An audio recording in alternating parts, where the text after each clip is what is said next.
এসে গেছে একটা নতুন ব্লগ নিয়ে। দেখো আজকে রান্না করব হচ্ছে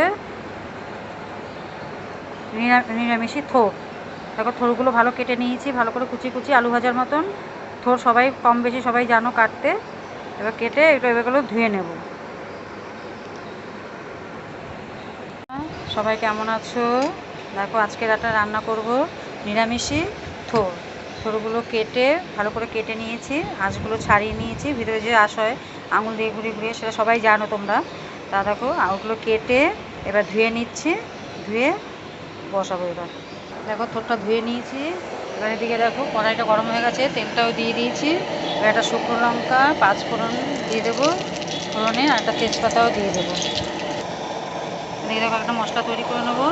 জিরার গুঁড়ো, লবণ, হলুদ আর একটু চিনি দিয়ে আর একটু জল দিয়ে এটা একটা মিক্সি বানিয়ে নেবো।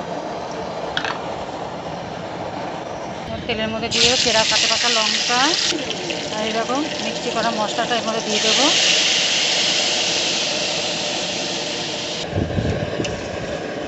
দেখো মশলাটা কষানো হয়ে গেছে, তেলটাও ছেড়ে দিয়েছে।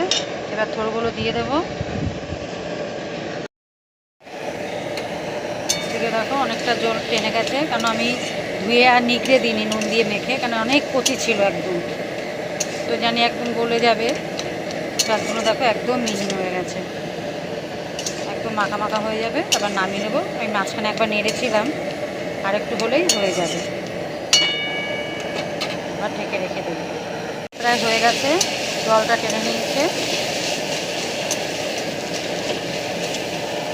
দেখুন লাস্ট পর্যন্ত আমার হয়ে গেল থোর ভাজা। কত সুন্দর হয়েছে দেখতে, কাঁচা লঙ্কা দিয়ে করেছি, খেতেও খুব ভালো লাগবে।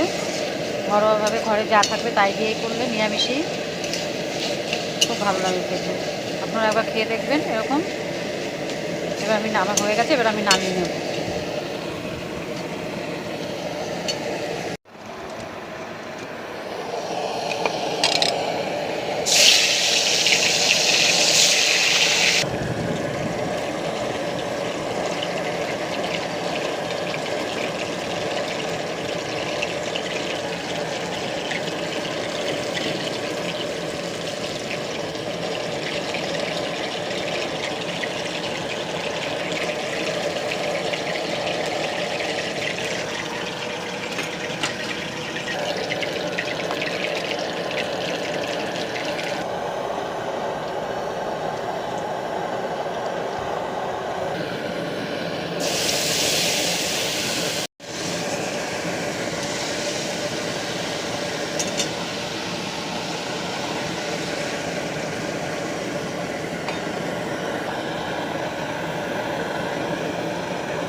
হ্যালো